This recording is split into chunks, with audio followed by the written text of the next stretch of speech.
Hello, everyone. Welcome back to another Thursday live stream. Good to see you guys. Hello, chat. And yes, good to see the regulars. Ninad, of course. Thank you for the music. Appreciate the good vibes here. Hope everyone's having a great week. And yeah, welcome. It's been a fast but slow 7 days. I don't know if you guys ever experienced that. I feel like I didn't get a lot done, but the week blew by pretty quick. So good to see you guys. Lauren, hello. 80, I don't know if we've met. If we have, I apologize, but good to have you here in the chat. Welcome. And actually, before I forget, let me just do the quick chat thing.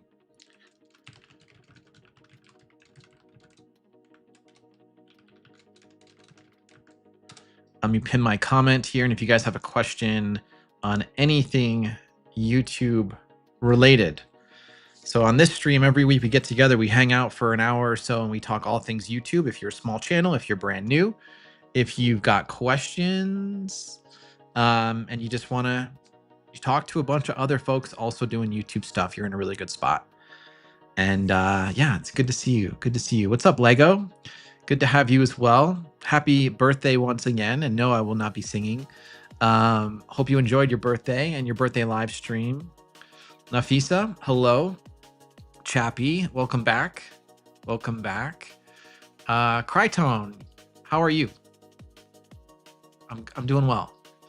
Cheers to you in London. Is it Pete? Hope I'm saying your name right, Pete. Good to have you here. Welcome. I think it's your first time, as you mentioned. Ninad, I appreciate the super as always. Thank you so much.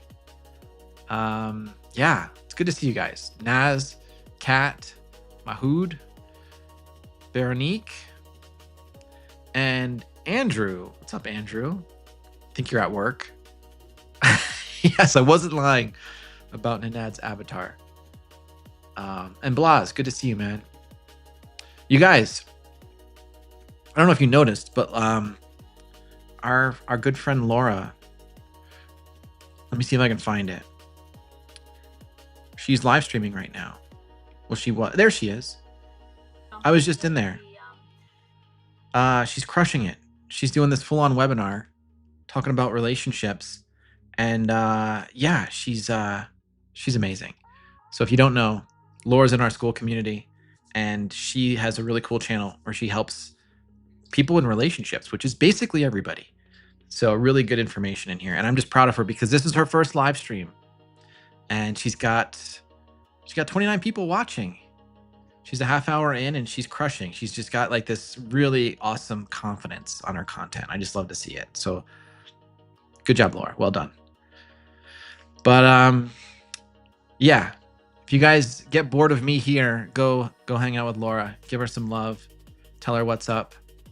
Hey, Claudio and Nicola, welcome back. Jorge. Oh, wow. Pete, you're watching from South Africa. Interesting. Well, I hope it's not too late for you. I know for some of the European folk, it is a bit late in the evening. But yeah, good to have you guys here. So yeah, as a reminder, if you guys are here to chill and hang out, cool. We've got some good vibes. We've got some good folks in the chat. But if you have any questions, YouTube or otherwise, throw them in the chat. I'd be happy to take your questions. As many of you know, I've been doing YouTube for about a year now. I've been trying to do this full time and build a business. And I'm certainly no expert, but I'm trying. And part of these live streams every week is an exercise in me trying to be helpful and flexing what I know and learning the things I don't know, because you guys often educate me as well, which I love. So thank you. And then I have a few things queued up for anyone that's interested. I was thinking I would do a little tour of some of the tools that I use in my content creation process. If anyone's curious to know what it looks like behind the scenes, I can walk you through some of those things. There's a variety of tools that I've been digging into lately, some of which I shared last week that are more business related, but I'm happy to walk you through anything related to making videos, editing videos, thumbnails, branding elements in Canva, things like that, but then also stuff on the business end. So, oh, David, I think a congratulations is in order. I'm officially a YouTube partner. I love it. Good for you, man. Congratulations. That's awesome. Over the weekend, you hit your 500. Sweet. I love that. And okay, cool. So you're going to be you got your supers turned on and your channel members. Bottom line is you did it. That's amazing. Good for you. That's such good news. Tell me a little bit in the chat about your channel memberships. How are you thinking of doing those? Because I think for some channels, those are a pretty cool option to take advantage of, especially at the newer tier of 500 subscribers, 3,000 watch time hours. Okay, Nicola, hold on. Let me find her channel really quick here.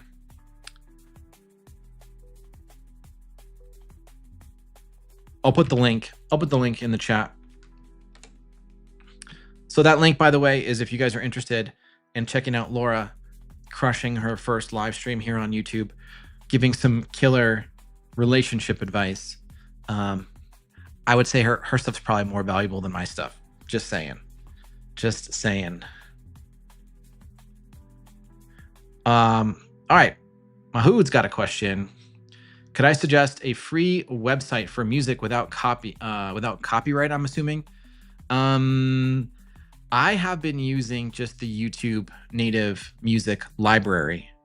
But if anyone in the chat knows of a good free, copyright-free, royalty-free website, throw it in the chat. I'm sure a lot of people would get some value from it. But I haven't done a lot of exploration on that, to be honest. I'll show you what I do use. Let me go into the YouTube studio real quick here. Hold on. And I don't know if you're familiar with this at all, but in the YouTube studio, let's see. You can go into creator music down here on the bottom left.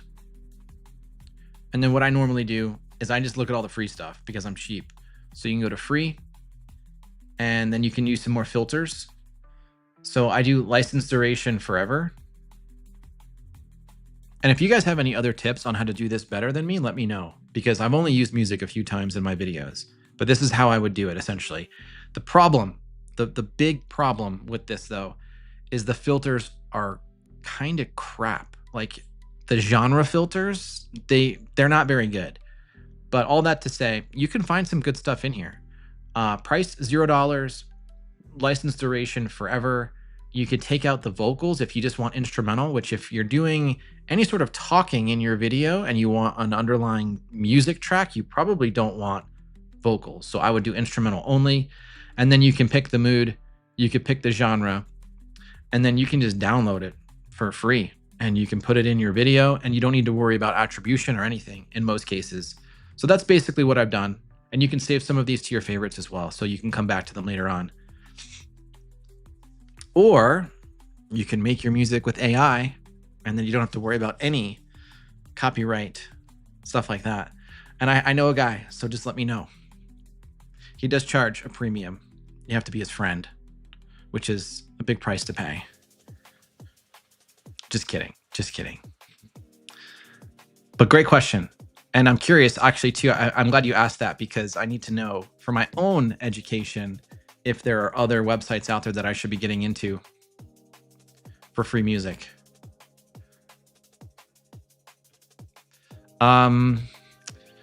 Yeah. Let me just make sure I'm catching up here on the chat again.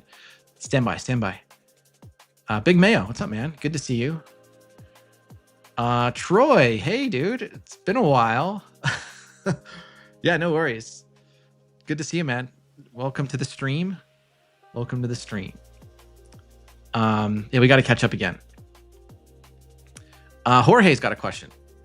I uploaded my first video 2 nights ago. So far, I haven't gotten any views at all. I even changed the title and the thumbnail yesterday, and still no change. Any suggestions? Jorge, we might have to take a look at your channel. I don't see any videos on your channel. Is it shorts? What are you doing? Do you have a link for your channel that you can share? I'll pull it up.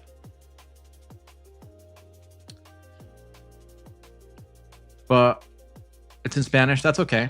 Oh, actually, hold it. Well, we'll see how far we get if it's in Spanish.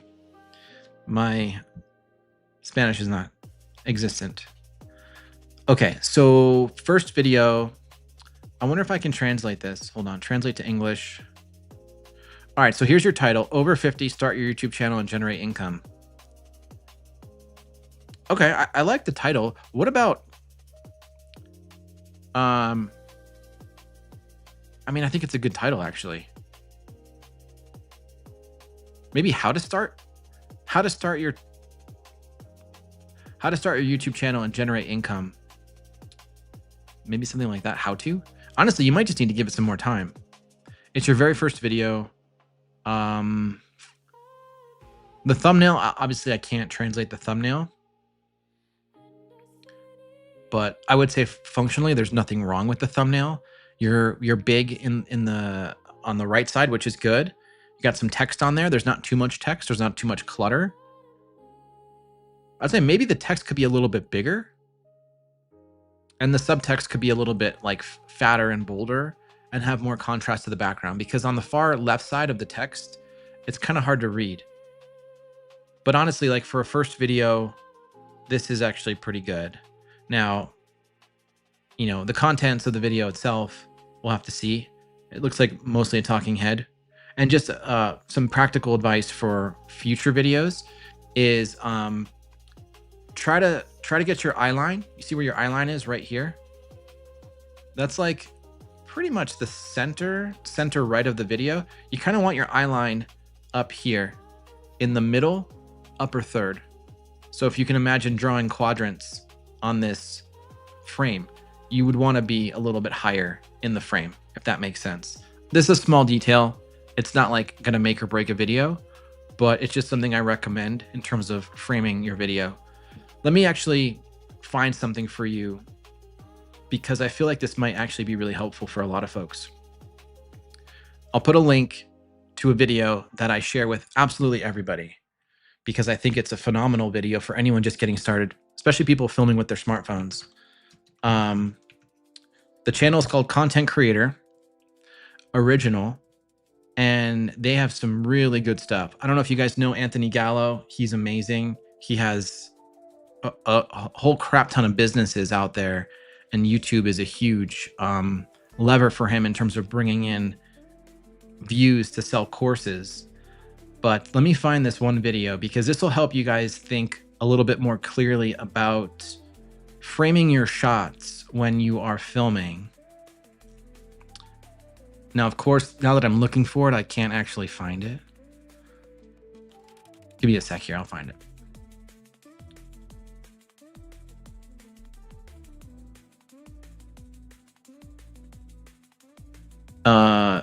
Nope, that's not the one.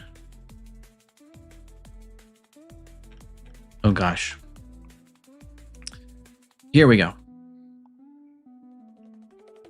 This video here is amazing.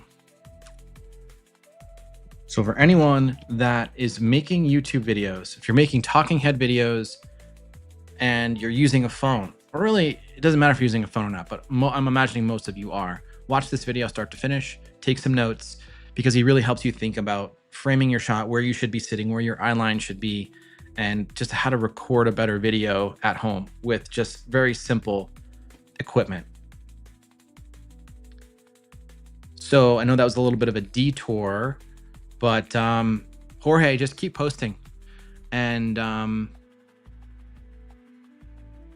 yeah, I mean, I think it's just going to be a matter of time, because it doesn't seem like there's anything glaringly wrong with this. Your face looks a little overexposed on the left side in the thumbnail, but again, I'm just nitpicking at this point. But first of all, congratulations for posting your first video. That's a huge step, and you should be commended for that. But keep going, keep going. And maybe just leave the title and thumbnail for a bit, like give it like a couple more days.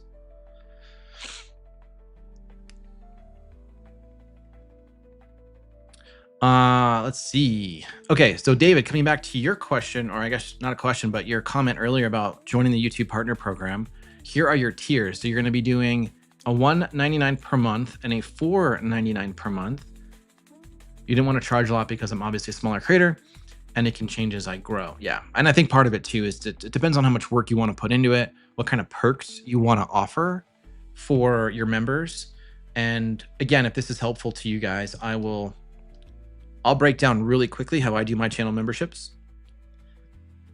So for anyone who's in the YouTube Partner Program and you've met your 500 subscribers and your 3,000 watch time hours, yeah, Veronique, that's a good point about not everyone having access. There should be some access, but maybe I'll have to look into it, but good call out. Thank you for mentioning that. But coming back to the channel memberships. So did you guys know that you can set up channel memberships of up to, actually, let me ask you guys, put in the chat, what is the most amount of money that you can charge for a channel membership per month? Let me know what you think in the comments below. The cheapest is 99 cents. That's the lowest you can go for a channel membership. You can set up to 6 different tiers. Each tier can have its own amount of perks. All right, so Andrew says $99. Kat says $99. What do you think? Let me know. What's the most amount you can offer in a channel membership for your YouTube channel? I'll give you a hint. It's higher than $99. What's up, Kendrago? Mohit, what's up, man? Okay, so Lauren is saying $199. I'll give you a hint. It is more than $199. Ken Drago says, I've seen one YouTuber charge $500. Yes, okay. So Catherine, you guys are on it. Wow, okay. Ninad says $743. Ninad's a little crazy. No, the correct answer is $499. Oh, let me move this so you can see it. Down here at the bottom, you see where it says $499? That's bonkers. And 99 cents. Who's paying $499 a month for a live stream, for a channel membership? I mean, what are you offering at that price? I don't even want to know what you're offering at that price. But for my channel, I just have the one tier. My tier is $3.99. And the only thing I do is I've made some custom loyalty badges. And Lauren has one, so you can see it, and so does Kat. And yeah, and then basically some custom emojis, which I don't think anyone even knows about. And then I try to do priority reply in the comments, but I've been awful lately at responding to comments. I've just been so, I don't know. Yeah, money laundering. That's wild. Yeah, I mean, I don't know what people would be offering for $499. The problem with channel memberships is YouTube takes a big chunk. YouTube takes 30% of whatever somebody pays you. So what is $499 times 0.3? YouTube takes $150 of that channel membership if someone's paying you $499. There are other ways to make to do memberships off of YouTube. But all that to say, I don't know if you guys know this, but YouTube has been doing some incentivizing of trying to get people who are eligible to turn their channel memberships on. Not all creators were given this incentive, but I saw one. They were being incentivized $800 to turn on their channel memberships, and then they were going to get an extra $8 per person that joined, up to a total of $1,600. Have you guys heard about that or seen that at all? Because when I signed up my channel membership, that was not on the table. I didn't get any of that money or offer, but I've seen people who are able to take advantage of that. Pretty wild. All right, I know I'm behind on the comments here. Let me get to Mohit real quick. Yes. Okay. So Mohit's asking for a channel review. We want to look at his new thumbnails. Let's take a look, you guys. We're gonna jump in and take a look at Mohit's channel.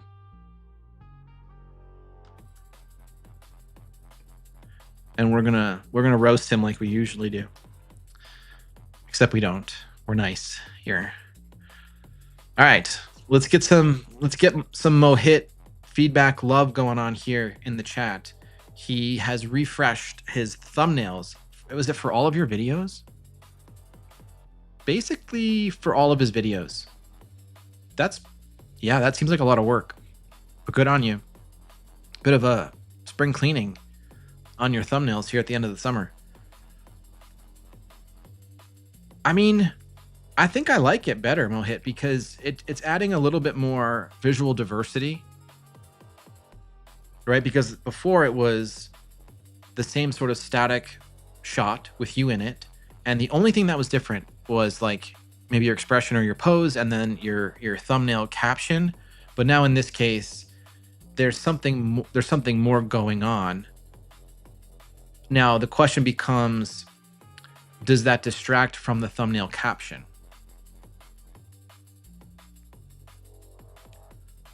I mean, I don't know if it does. What do you guys think?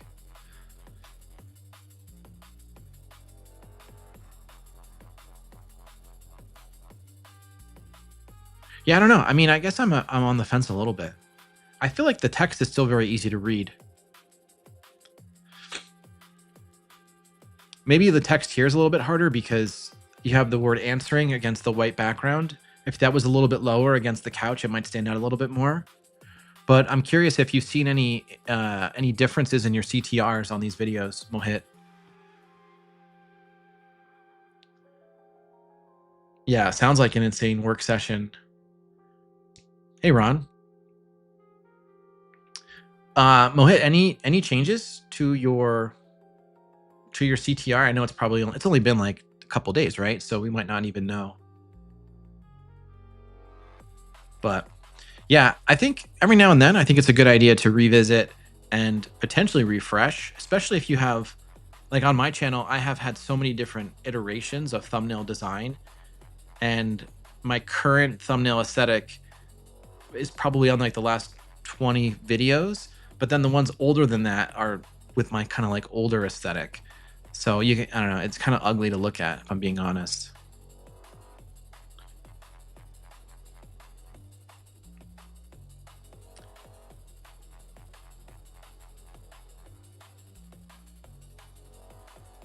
Yeah. Let me just catch up here on the comments real quick.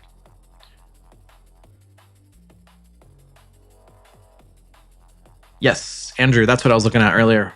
That's the phrasing when I was talking about your eyeline in the thumbnail, rule of thirds. Okay, Ahood's got a question. I want to ask about something I was thinking of. So let's say that you post a video today and it's good, but didn't perform well. Is it possible for it to take off in the future? 1000% possible. Yeah, I mean, yes, it's possible. It's not guaranteed or probable, but I can show you an example on my channel. In fact, I've got a few videos on my channel where things. Oh, what did I do? Oh, I think I broke something, you guys. Hold on, let me fix it.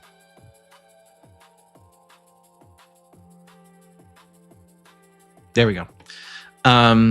So let me show you an example of a video that didn't do well early on, but took off over time. And this I've seen with not just videos on my channel, but other channels as well. So normally for me, it's the tutorial-based videos that don't always do well up front.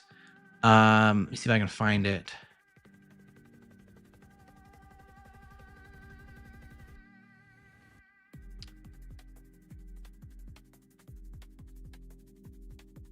Something like, where did it go?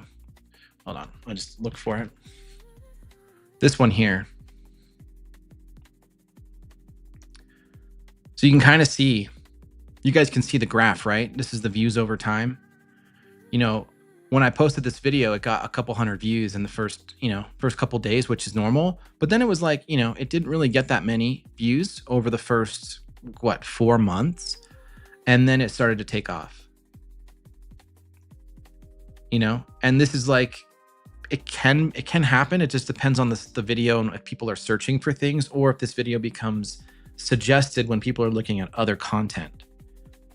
So this, in my mind, is a search-based evergreen style video. Like, people might be looking for how to do a split screen in CapCut, and they may do a keyword search for it.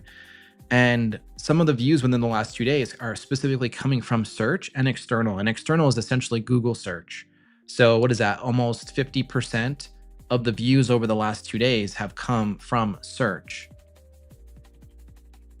And then, so basically, it's definitely possible.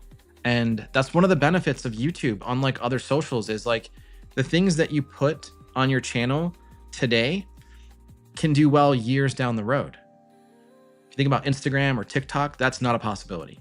You post something, it has a very short shelf life, and then it's gone.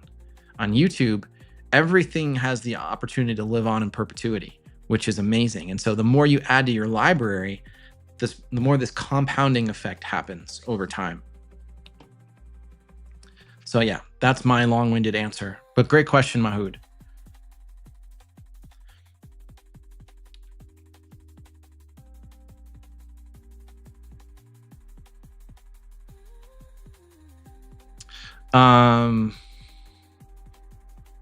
Sorry, I'm backed up, you guys.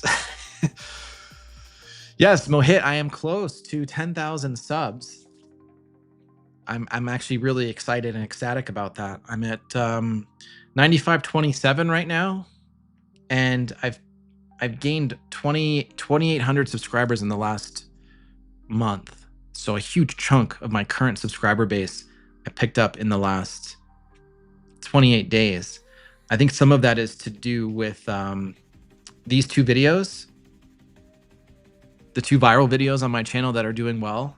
They keep getting really good views per day. It has slowed down a little bit, but these ones are just really, really carrying the channel. And so again, going back to the earlier question, the more you post, the more you have in your garden. And then when you have something just take off that pulls in a lot of new eyeballs, those people tend to look at your older content, and that can increase the floor of your channel and give you a lot more views per video. So yeah. Okay, catching up. Catherine was asking about school, and I think this is in relation to the question we had earlier about channel memberships. And the answer is yes, Catherine, on YouTube, you can have your own channel membership that lives on the YouTube platform that is completely separate from school. So that's for people who don't want to leave the platform. It's a good idea, I think, if you don't want to have to worry about a separate membership site, you can just do it all on YouTube. But yeah, it's definitely an option. Mo's question is, I'm not monetized yet, but I think I would consider doing $9.99 because I'd want to make videos to specific reader questions about their fitness journey. Absolutely. Yeah. I think that's a great idea. You can really think creatively about channel membership tiers and how you would want to create the perks for your viewers. Some people, and it depends probably on the channel and the niche and then you as a creator, but there's a really good opportunity to build a really, I think, healthy and supportive community. The only problem that I see is like, there's just not a good way for members to interact with one another outside of maybe the community posts, but it's a very clunky environment. But if you're thinking of doing like custom videos for members, answering their questions, I think that's brilliant. And then one thing too to consider is our good friend Rob. So what do you know about Rob and his live streams? Look what he does. Member only live streams. What do you guys think about that? People who become channel members are paying him X amount of dollars a month, and then he'll host a members only live stream, which is kind of cool. He doesn't do that all the time. It's infrequent, maybe like once one or two a month, potentially. So that could be a way of encouraging people to become channel members, or it could just be a way of giving back and supporting the community and giving people a smaller space to get to know each other a little bit. So the thing about channel members, I don't know if you guys have seen this join button. If you click on this right here, you get prompted with a video, and here's Rob's video, and he has his one tier. It's $4.99 a month, and you get to see his loyalty badges and his custom emojis, and then you can see his perks right here. This is what he's offering to his members at $4.99 a month. So he just has the one tier, but obviously you can have up to 6.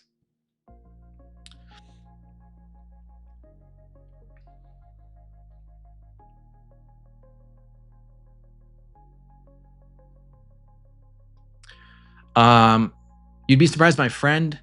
I've started my membership at $1.99 and $4.99 and made a YouTube post about it and didn't get much response, but I don't know if that scared people away. No, I mean, just it depends on how big your channel is. Like even a channel of my size where I have almost 10,000 subscribers, I probably only have about 10 channel members in total. Again, it's not something I've talked about or advertised, and I don't really offer any perks with my channel memberships, but you got to think about scale, right? The channels that make decent money with channel memberships are the ones that are really large, and they probably talk about it a lot in videos or on live streams. And so it's just a matter of making people aware of it, and then it starts to build a bit of a momentum over time. I wouldn't worry about not getting much traction early on.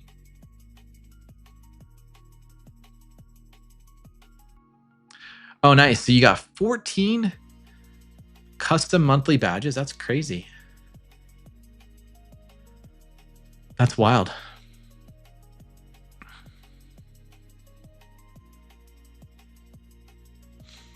Oh, so going back to the incentive. Interesting, Nanette. I didn't know that. That's a great strategy, actually. Capitalize on some of the people coming over.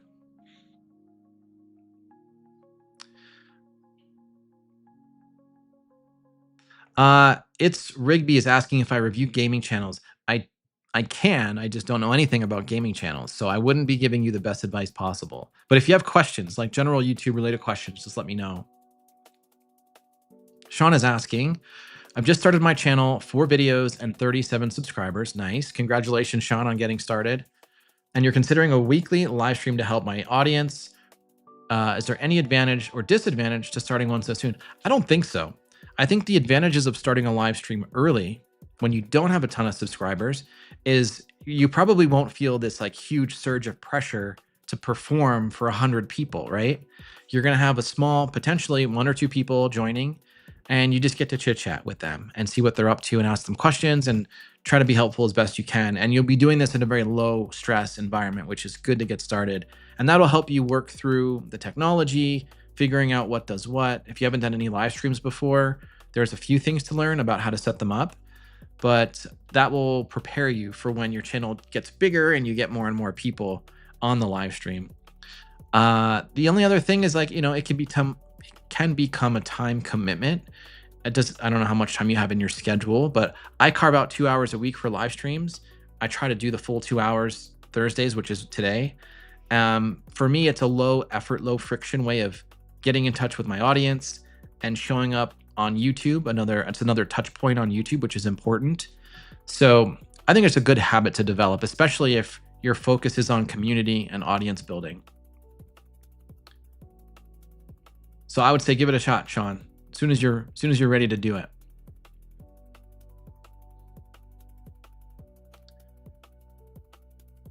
Yes, I agree. Just go for it.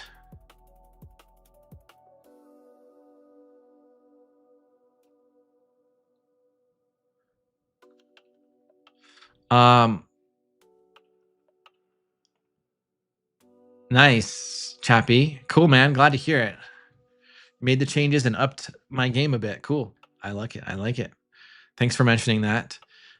Question from Inspired Isolation. I just updated all of my thumbnails and titles, and it seems like video traffic and engagement I have just stopped completely for me. Should I worry? No, I don't think you should worry. How long have you been at it?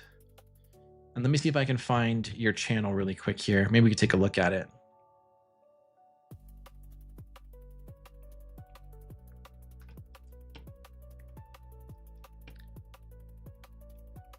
So my general answer is everything is an experiment. Ooh, I like your banner. I dig it.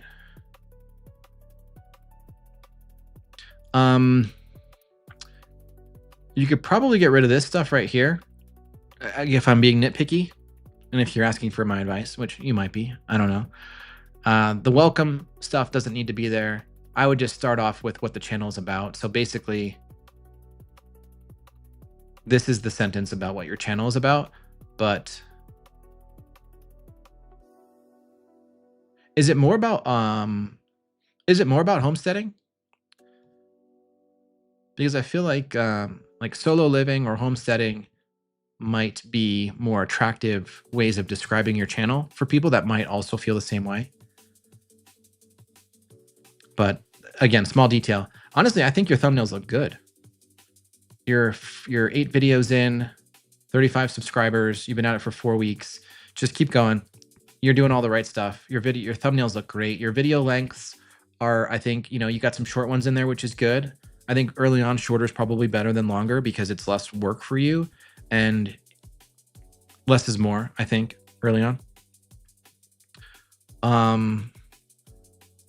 Maybe the thumbnail text, I would maybe try to land on a single font if you can, and the same color scheme. I know you're doing the yellows and the whites. Also, the yellow against the green, there's not enough contrast there. So I would do the white against the green.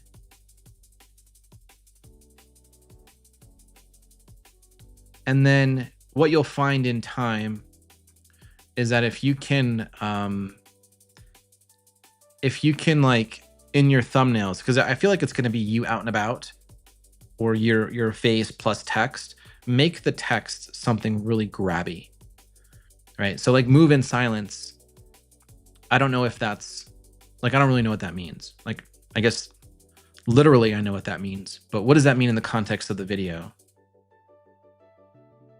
And I guess when you read the thumbnail, maybe it makes sense, but it's still a little bit ambiguous.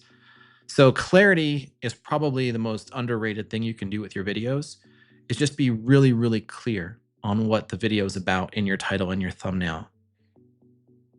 And I think a lot of people who are on YouTube are people who've got something meaningful to say, something deep to say, or something deep that they want to share. And part of that depth, we try to come up with something clever to, I don't know, to amplify it. But oftentimes the people consuming, it doesn't click for them, right? They don't understand the cleverness behind it. So just make it really, really dumb and easy for people to understand. And that's how you'll get more clicks. But all that to say, I think the thumbnails look good. And I wouldn't worry about like overly optimizing those. Just keep experimenting with more clear titles. And then of course you're a month in. So you've got a lot of runway ahead of you. Give it a good 6-12 months of just hustle and then see what comes out of it. But it looks like you're off to a good start. And I imagine there's a lot of people interested in these topics. So, but yeah, thanks for volunteering. Hopefully that was helpful.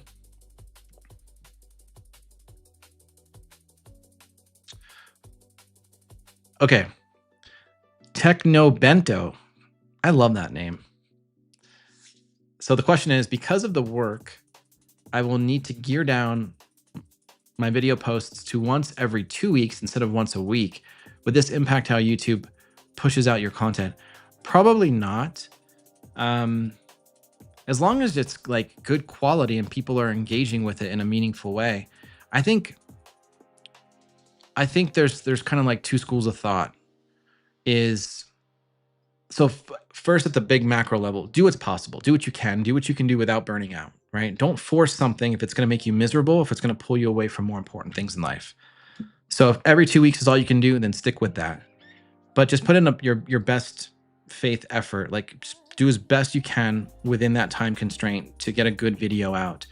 Even people who post once a month, but like a really high quality video because they know what they're doing, they will still get tons and tons of views. So it's entirely possible to grow your channel with fewer videos. It's just more difficult if you're coming into YouTube without a background in videography, photography, communication, editing. Like if you don't have any of those skills that already factor into making a good YouTube video, then having more repetition on the platform is good because you learn, your audience finds you more often, and that's how you gain momentum. But do what you can. Don't stress about not being able to meet some arbitrary requirement. I know for me, like I beat myself up when I don't have one video posted per week. And that's probably some of the worst things you can do is just give yourself a hard time for not making someone else's schedule. But, and then maybe down the road, you'll have more time. Maybe you'll get to a place where you can do 2 videos per week, or maybe you'll come up with a new format that's easier to produce to get that content out. But don't think of it in terms of algorithm. Think about it in terms of viewers and what your viewers might want to see. But the more you do it, the better you'll get at it. Mohit's question. In general, I'm seeing a huge difference between suggested videos, browse CTR.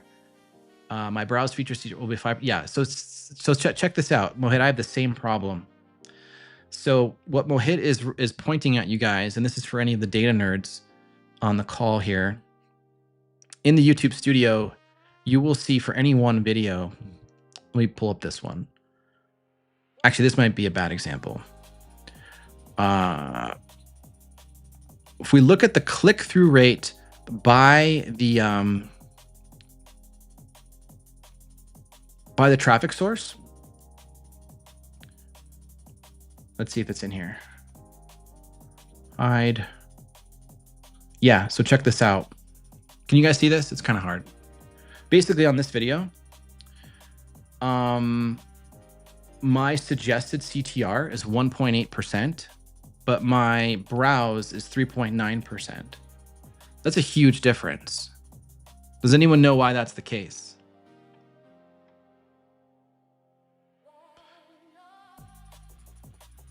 This is a bit of a hard one. So if anyone knows why that is the case, let me know in the chat. Might be hard to explain, but you've got your browse CTR and you've got your suggested CTR. And oftentimes they are vastly, vastly different. So here's my answer. The browse CTR is the CTR when your video shows up in the browse screen, right? And this is more often than not how people will find your video. It'll show up in the browse screen, they will look at it, and then they'll decide if they're going to click on it, okay? The suggested CTR is, oops, don't want to do that, is here. These, if your video shows up here, then that counts as suggested click-through, right? So I'm clicking on this video, and as I scroll down, all of these videos right here on the right are now getting an impression via suggested. And so more often than not, people are not clicking because there's so many videos in here. And that's why these get a lower CTR, because fewer people are actually clicking versus the browse home screen. I hope I'm explaining that the right way. But that's normal. I see that across all channels. Pretty much all the channels that I've looked at, Mohit, have that same problem. So I wouldn't worry about it. One way of getting down on yourself is looking at your average CTR and thinking it's too low. But one thing you can do is just focus in on your browse CTR.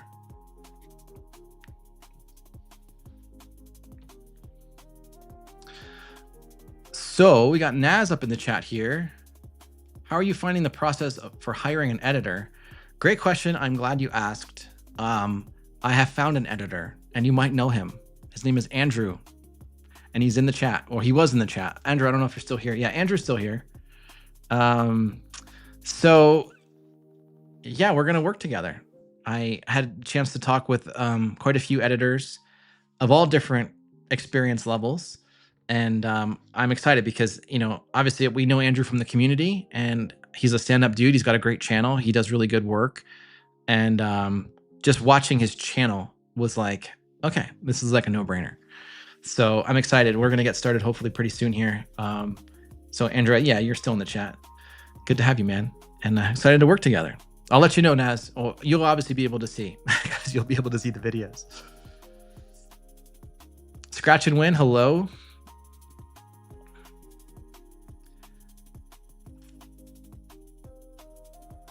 Scratch and Win got a question. Do you think hold on.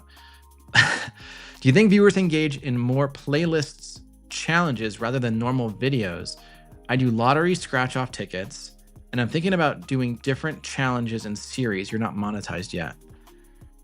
I have to tell you, I don't know. Let me see if I can find your channel. 1 second here.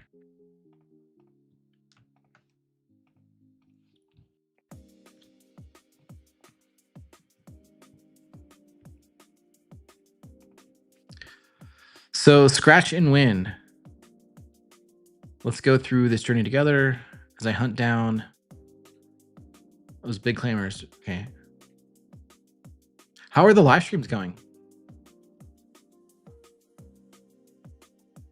Good disclaimer. Good advertising of your live. Okay, you've got some crowdfunding right here. You know, you can put your links, by the way. You can put your links to your Buy Me a Coffee so that people can actually click on them like hyperlinks. You can put those in here. So you've got your live streams. Wow. That's pretty cool, man. You got some good viewership here on your live streams. 1,400 views, 1,300 views, 1,500. That's great. How long are these? So like an hour, 48 minutes? I mean, I think you're onto something here.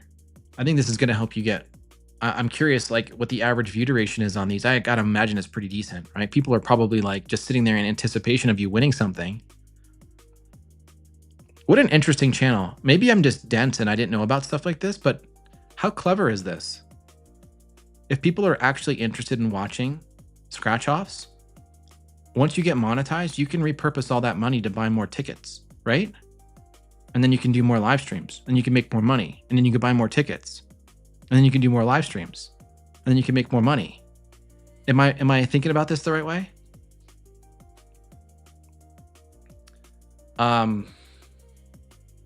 Yeah, you're about a month in. Yeah, okay, so like, dude, you're crushing if you're a month in. You're at 465 subscribers. I mean, that's brilliant. Where did you come up with this idea?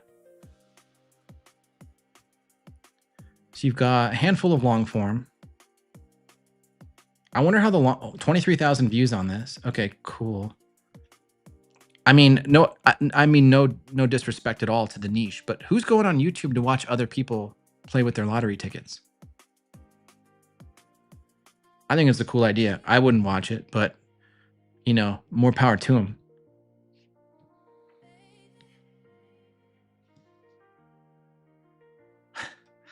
You guys tell me in the comments, is this something you would watch? I mean, I think the live stream is brilliant.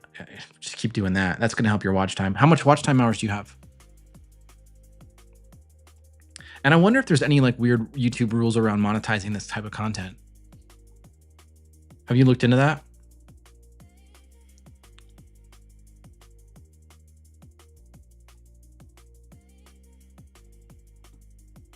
Almost 1,500 hours, dude. You're going to get there in no time. You're absolutely going to get there in no time. Yeah, I guess that's true, Ninad. Okay, I'm behind on questions. We'll come back to this. Catherine's question about channel memberships and then school communities being like separate platforms. Would you just do all on YouTube to streamline? Catherine, I think conceptually, yes. Because having everything on one platform, I think is simple, especially for people to join, right? They just go to YouTube, they go to your channel or your video and they click join and then boom, they're good. The problem is YouTube takes 30% of that, which is a huge chunk. So if you want to capitalize and take more, of what people are paying you, then you'd want to think about Patreon or Ko-Fi or Buy Me a Coffee or even a school membership. School has the lowest transaction fees out there, 2.9%. And you could do a monthly membership and you can bring those people in. School is a much better platform for actually communicating with people. YouTube kind of sucks at that. So it just depends on your goals. If you want it to be low effort, low friction, do it on YouTube. If you want to maximize your earnings and build real community, do it off platform.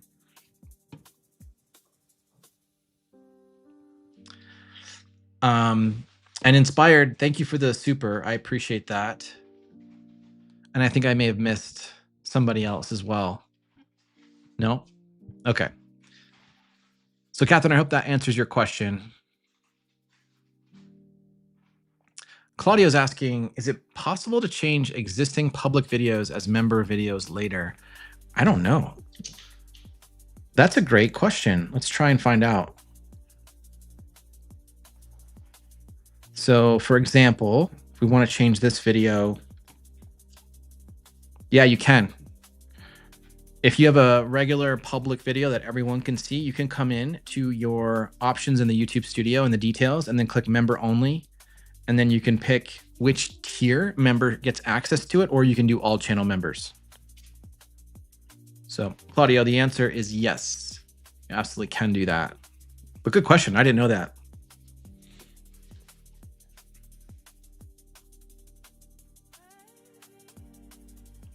Okay, another question. How do you create badges with custom emojis and such when you hit 500 and 3,000 views?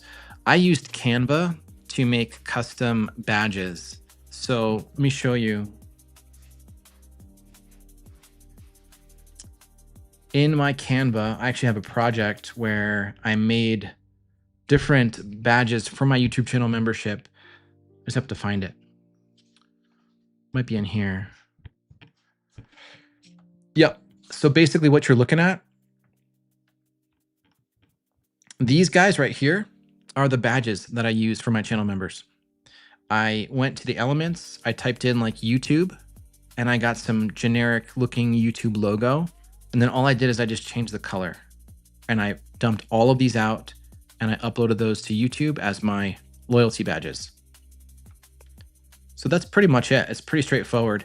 And then I tried making custom emojis, but I didn't really know what to make. So this is what I came up with. And I don't even know how people use them. So for any of my channel members, let me know if you can use, any of the custom emojis.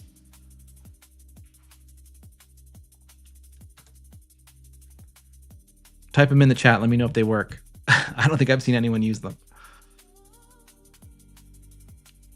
But yeah, Canva's going to be your best friend for stuff like that.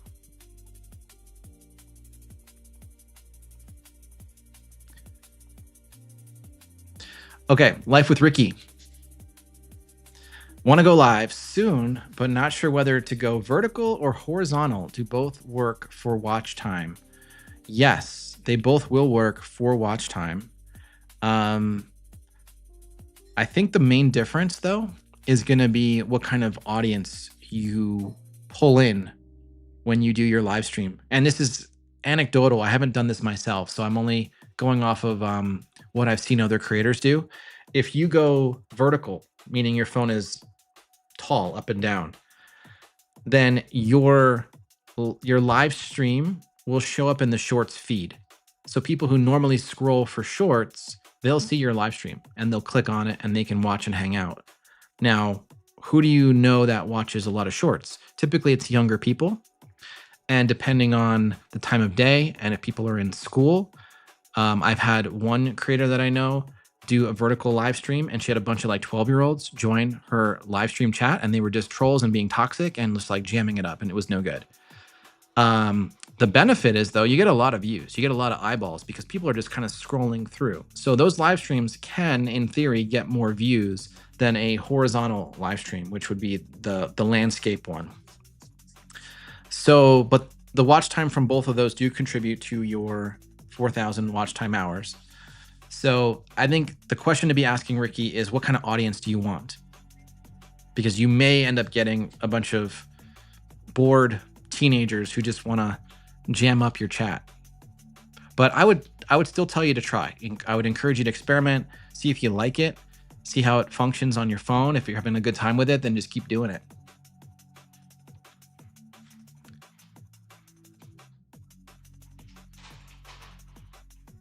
Yeah, no worries, man. Thank you for the question earlier. Moby Talks, welcome. Thank you for being here. Chappie's got a question. What are your thoughts on this strategy? When uploading a new long form video, you change the link on all your shorts and point to that video 100%. I would, yes, absolutely do that. Would it be a lot of work? And I'm not sure if it would pay off. I don't know how much work it is because I've never done a short and I don't know what it takes to actually change the related content. But I have heard of people doing this where with every new long form upload, they will then they will point every single short on their channel to that latest video as a way of potentially signaling good engagement on that new long form video that just went live.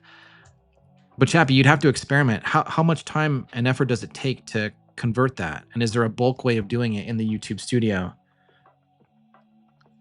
Because you might find, and as you can see, I don't have any shorts, so I can't do any actions here.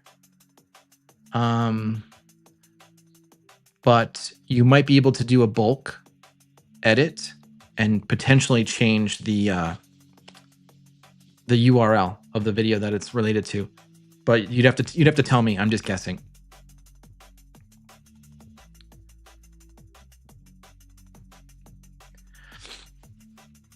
Yeah, Techno Bento, no worries.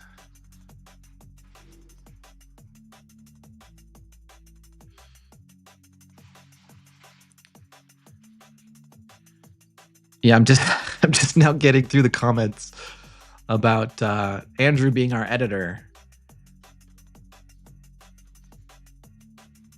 So give me a second here, you guys.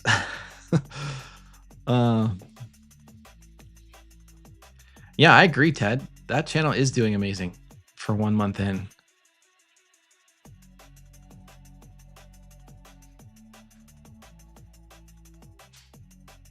Health and Wealth, what's up, man? Good to see you too. Welcome back. Okay, we got a question from Crytone. When viewers write reply to comments on your videos, does this help or have a positive effect on your channel? As the video ages and comments keep coming in over time, does this help too? So I think the question is, do people commenting on your videos help with reach? And I think it's just one of many signals that the algorithm takes into account. If there's a lot of engagement on a video in the comments, and I think there's weight to meaningful comments, meaning that people are writing a lot or engaging with one another or replying back and forth to each other. I think that sends a stronger signal than someone just saying thank you for your video. But I don't think it's knowable how much weight that it carries. So more comments are better than fewer, I think, as a general rule. And then, yeah, as videos are on the platform for longer, if they gain more and more engagement, then that's also a good thing as well. But at the end of the day, comments or no comments, what YouTube prioritizes the most, the way I understand it, is watch time and session duration. So if your video leads to somebody watching that video for longer and then staying on the platform to either watch more of your stuff or somebody else's stuff, YouTube values that because they want to keep as many people on the platform for as long as possible for any one session. And that's simply because they can show more ads, right? That's their only mission, is to show ads. That's all they care about. So if your video contributes to people hanging out longer, then great. And that's irrespective of whether there's a ton of engagement on the video. I hope that's answering the question that you had.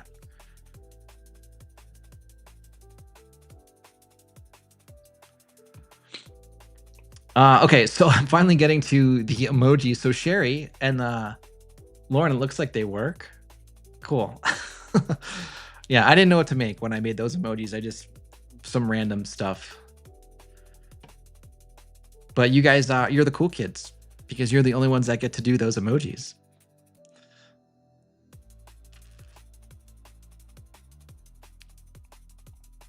Okay, another question from Mohit. Do you do anything to celebrate subscriber milestones? I know you're going to hit 10K subs. I'm hopefully on track to hit 1K by the end of the year. Yeah, I mean, sure, at home. Maybe I'll go out to a nicer dinner. Um, but yeah, you could celebrate however you like. I think milestones are important. So for anyone who's growing a channel, even if you feel like your milestones are small, it's good to sit back and reflect and give yourself a pat on the back and like take a moment to soak it in, because oftentimes we hit a milestone and then we're just on to the next, and it's kind of annoying that we don't take the time that we need to really appreciate something and to really respect the time and the effort and the amount of ground that we've covered over the last year or however long it's been taking us to do the YouTube thing. So yeah, I mean, definitely spend some time, celebrate. If you do it publicly with your community, great. YouTube community posts are a good way to thank your community for being there and let people know that you appreciate them. But I think sometimes, and I'm not suggesting this is you or hopefully not me, just don't be overly braggy about it or entitled. You know what I mean? Like, be humble and thankful. I think people appreciate that.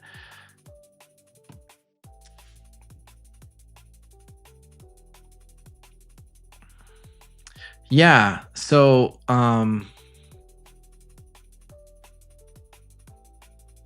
yeah, I think Chappie, it might have to be just one at a time, which kind of sucks. There is okay. Does anyone use TubeBuddy? Let me know in the comments if anyone uses TubeBuddy, because I'll show you one thing that I really like about TubeBuddy. Granted, it is a paid feature, but with TubeBuddy, you can do bulk changes, like bulk edits to YouTube's videos that you can't do with just the native YouTube Studio.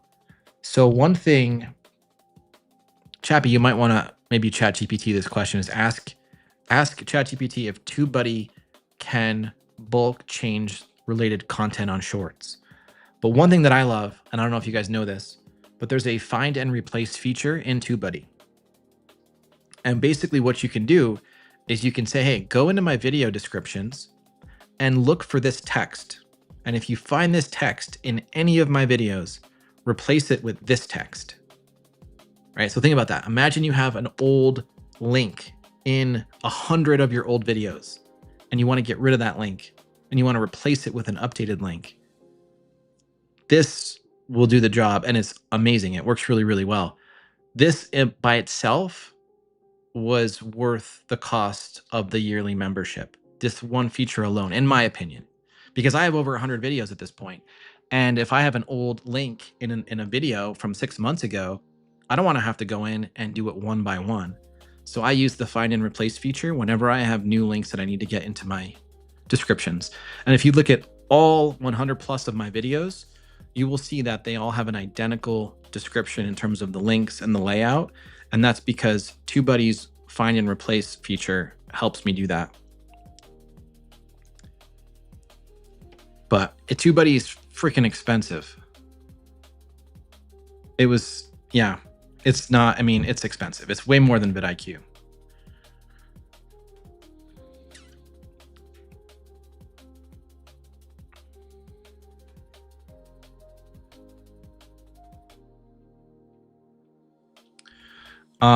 Laura, hello. I don't know if we've met, but good to have you here in the chat. I'm just looking at your comment here. You're a retired teacher and you love to share everything from daily life, travel, art, jewelry making, gardening, food, now real estate, shopping.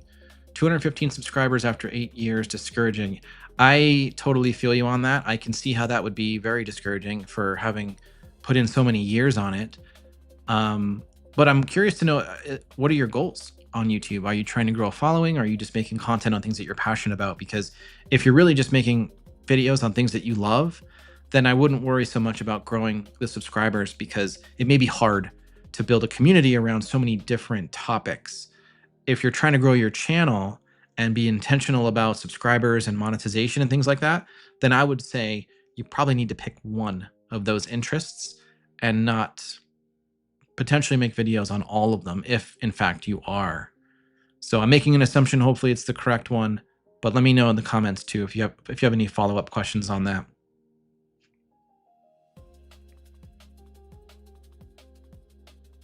Oh, I'm glad. I'm glad, Lauren.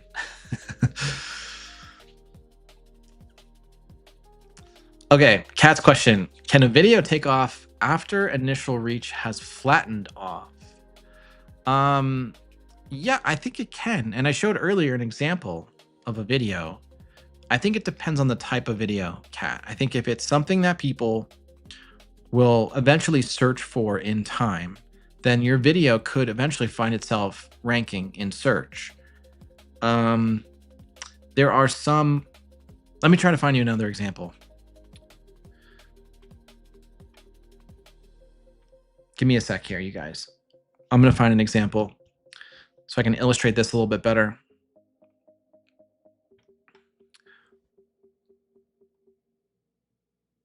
I'm going to look for a video that didn't do well early on, but took off over time.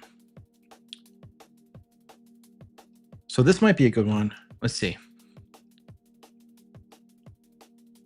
Yeah, okay, this is a kind of a good example, although I'll be honest, this video did well for me in the first 3 days because back at the time, a couple hundred views was awesome on my channel. But look at what happened over 150 days. I mean, it kind of looks like it flatlined. It definitely gained views, but not nearly that many. And then here we are 250 days later, you can see the ramp, right?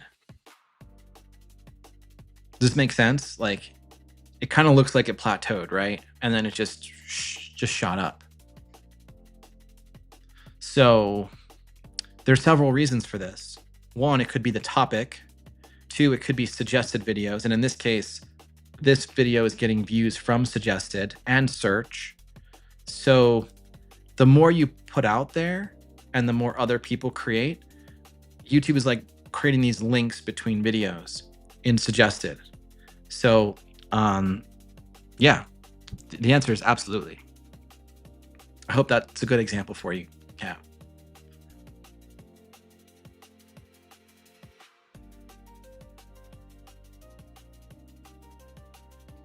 Yes, Mohit, the hedonic treadmill, as they say. I know that was going back to the earlier statement about appreciating like where you're at. Claudia's got a question. Am I going to do walk and talk videos like Rob? Claudia, I'm going to be honest. I'm kind of chicken shit. And I know I need to do it. And I know I can do it. It's just pushing through the discomfort and kind of like kicking myself in the ass and just being like, bro, who cares? Nobody cares. Rob's a great example. He's amazing. And I think he's gotten over that fear himself. He's certainly had it and he's pushed through it. And you can see it in some of his videos where he'll be like visibly anxious when he sees other people coming.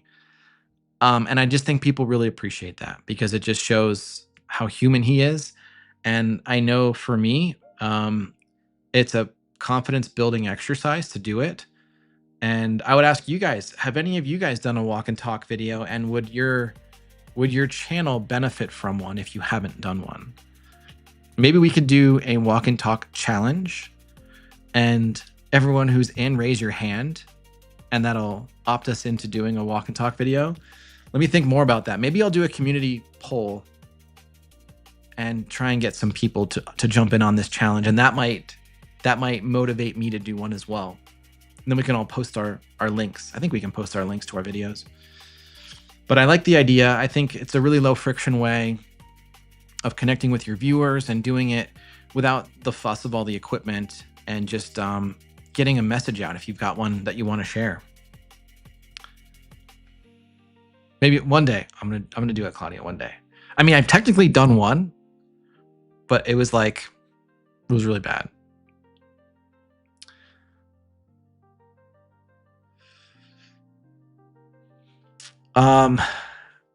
Hey, Rachel, how the heck are you? How can you use the matrix to pick your next big video idea?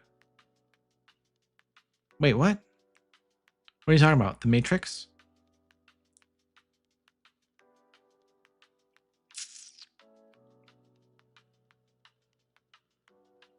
I don't know what you mean, Rachel. What do you mean by the Matrix? I'm just thinking of Neo and Morpheus right now.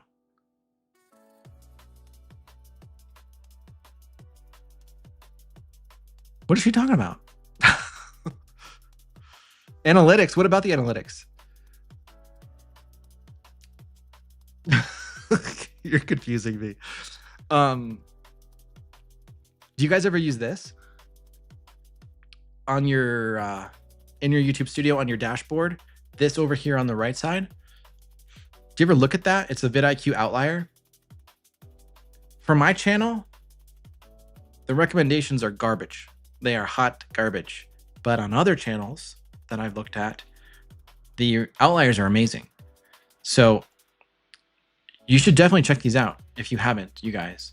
Look at your vidIQ outlier box. I think you might need to have the vidIQ extension installed on your browser for this to show up, but it's got really good outlier suggestions. For my channel, it's got really crappy ones. And I don't know what that says about me. Maybe it says that my content is too diverse, which is a bad thing, but definitely check this out. Rachel, I don't know if that's what you're asking about. If you're asking about the inspiration tab, then that's a whole nother separate side of the YouTube studio. Every now and then there'll be a good idea or two in here. However, the thumbnails are garbage. Don't ever use these thumbnails. And then sometimes when you click into these things, this whole thing just breaks on you. Like you don't even get to see the hook or the outline.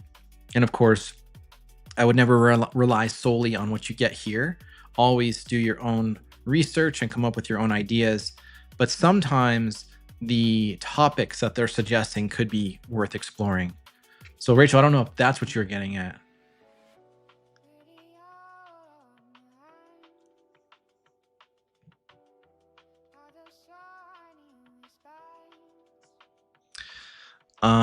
Let's see.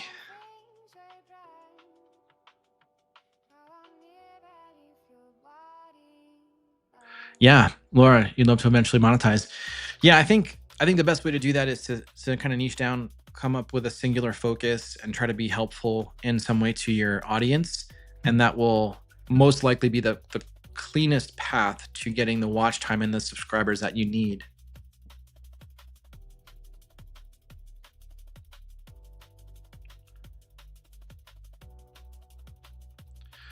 Sherry mentions, had vidIQ for a short time, and now I gave access to Google account, but I thought it would just work quiet in the background. I couldn't cope with the stress of getting security alerts. Anyone else getting alerts? No, Sherry, that's interesting. I haven't heard or seen that before. So you're talking about the vidIQ browser extension for your web browser, and it's giving you all these alerts? I don't know. I haven't had that happen to me. For the most part, it has worked pretty quietly in the background. I know if you go to their website and you link, like if you go here to their website, then you do have to link it to your account, but it's just one time that you link it, and you might get an email, but it should just be one notification. I don't think there'd be like ongoing notifications that would happen. So Sherry, yeah, sorry that's happening. I don't really have a good answer for you on that. Sea Spray Films has a question, and I don't know if we've met, but good to have you here in the chat, Sea Spray. I have a channel about doc filmmaking, which I have experience in, and YouTube growth. I want to teach over 40s about starting late to create and how to build a channel. Too wide a niche? Is there another way you can say that? Like another way to phrase that? Because it sounds like it's YouTube growth for 40 plus folks, which is kind of what I do. But it also sounds like there's a focus on documentary filmmaking. Let me just look at your channel here. So beginner filmmakers and late bloomers who want to learn filmmaking and YouTube content creation. So those in my mind are maybe two separate things.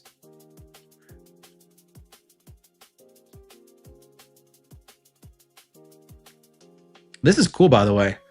Retired educator who started making films in his 50s. That's great. Good for you.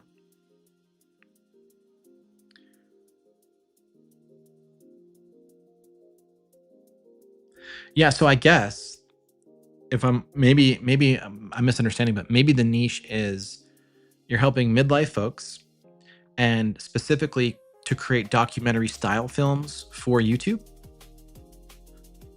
Because if that's the case, then that's very niched down, right? Because you are, um, you're attacking a certain age demographic, and then it's like targeting a specific type of filmmaking, and then for a specific platform. So that's a great question. I don't know like what the total addressable market would be for that kind of niche. Now, if you're doing two things separately, one is just talking about documentary films, and then the other one is just all things YouTube and channel growth, then those in my mind are two separate channels altogether. I don't think a playlist would be helpful. I think you'd want to separate those into two distinct channels. That's just my humble take on it. If you guys in the chat have a different opinion, let me know. But unless you're going to really marry the two topics together in a cohesive way across all of your videos that attracts the same target viewer, then I think having these two separate ideas are going to confuse your viewers.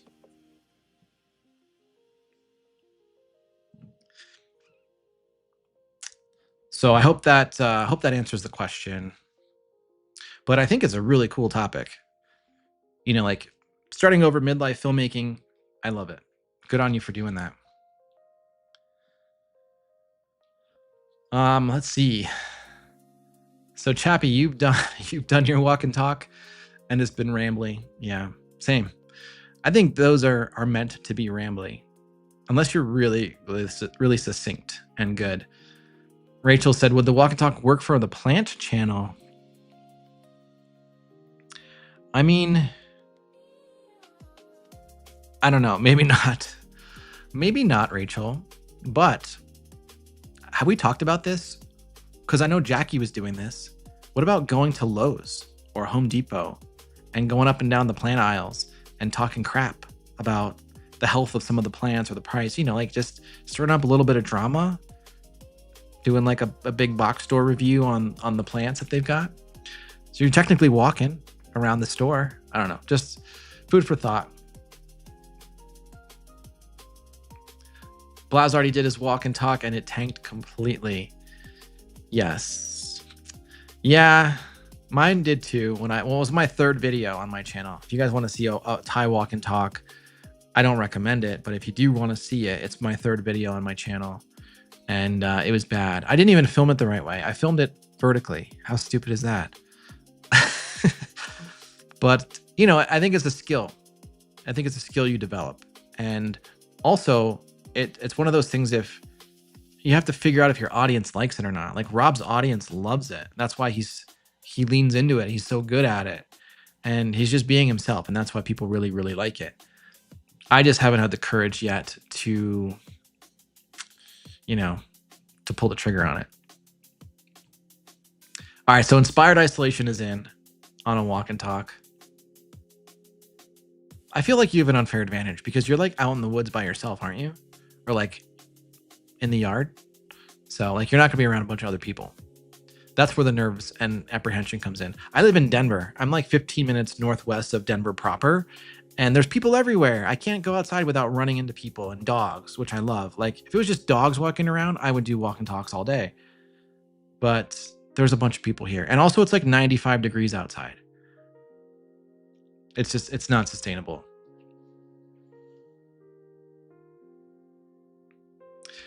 Claudio's in. I think Nanat should do a walk and talk. Hey, Jeff. How are you? Good to have you. Okay, so Rachel's reframed question is, how would you use the YouTube analytics to help you identify a big video idea? This is a great question. And hopefully this is a question that you guys have too. There's a couple things. If you want to look at your historical videos to gauge audience interest in things that you should be making, the first thing you can do is come to your analytics and just scroll down. And like, what are your top performing videos over the last 28 days? So this is looking at all of your videos across your entire channel over the last 28 days, and it's sorting them by number of views. So I can tell straight away that my audience, they love videos about monetization. They love this video about how YouTube changed my life. Now, like, how do you make another version of this type of video? That's another question to be asked, but you can at least get a sense of the topics that they're interested in. Now, if you guys are doing shorts, Rachel just got, oh, Rachel, you're getting in trouble. Moderators are coming after you. But for anyone who's doing shorts out there, you can think of your shorts like almost like little test flights for long form video ideas. So if you're making your own original short form content that's not already clipped from a long form video, you can put those out. If they show up as having among the most views on your channel over the last 28 days, that's a good indication that you can make a long form video out of that. And there might be good viewership and interest on that topic. Does that make sense? I hope I explained that the right way. So use this view right here, come into your, from your dashboard, click on analytics, and then just scroll down and look at your top content in this period. And this is a no frills way of seeing exactly what your viewers are into over the last month.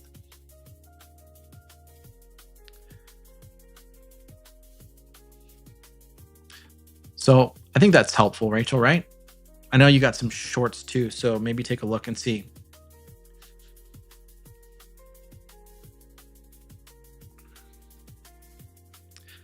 All right, we got a question from, I'm gonna mess up your name. Tyrin? The question is, once the channel becomes monetized, is partnering with a sponsor or being sponsored an uphill climb? Is it mostly us reaching out to different sponsors or some reaching out to us? So this is a great question, and I'll just give you my novice answer because I don't have any experience with sponsors. I will say, as your channel starts to grow, you will be reached out to. As long as your email is relatively easily accessible, if you put that somewhere in your channel description, they'll find the email and then they'll send you emails. Early on, a lot of the sponsors that you might hear from are probably not going to be a great fit for your channel or for your audience. And TBD on, if they're even legitimate or not. So just be careful. But the more you grow, the more credibility and the more leverage you'll have, you'll hear more and more from more credible sponsors. Now, there's nothing preventing you from doing your own outreach and letting sponsors know that, hey, I have a channel about this. I get X amount of monthly views. I would love to talk about your product. Is this something you'd be interested in, right? You can certainly do your own cold outreach to try and get sponsorships. I don't think it really matters one way or the other about whether you become monetized through the YouTube Partner Program. The only thing that you might need if you are trying to become part of the Brand Connect platform is you do need to become monetized through the YouTube Partner Program for Brand Connect to become available. So for anyone who isn't monetized yet, but you're working towards it, this Brand Connect option will become available once you join the YouTube Partner Program. And all this does is it puts your channel into a directory of channels that sponsors will flip through to look for content creators. This is not very widely used right now through YouTube, but YouTube is trying to make it better and easier for sponsors to find creators that they can work with. And then you can generate what they call a media kit, which is right here. This is essentially a downloadable PDF that they will get access to that gives them a clear snapshot of your channel. So it'll show you like number of subscribers, what your channel is about, your demographics in terms of age, country, gender. It'll pull up featured videos, things that are working well on the channel, and it'll also try to classify audience interest and shopping interest. So if I'm a sponsor and I'm looking for creators, this is useful information for me. But most sponsorship deals are not coming through the Brand Connect platform. But YouTube has been trying to make this better so that it can more easily connect creators and sponsors together, if that makes sense. But yeah, this will be, you need to be in the YouTube Partner Program for the Brand Connect option to be available to you. Now, all that to say, you don't need to be in Brand Connect or monetize at all to do a sponsored video. As long as you are reaching out or they're reaching out to you, it's fair game. I hope that wasn't too confusing of an answer.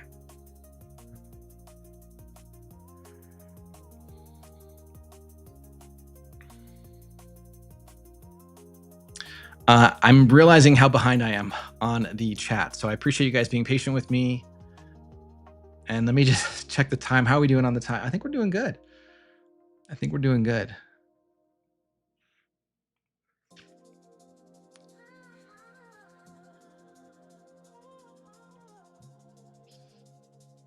So Rachel's saying she's too shy when it comes to the walking around the store. Yeah, I hear you on that.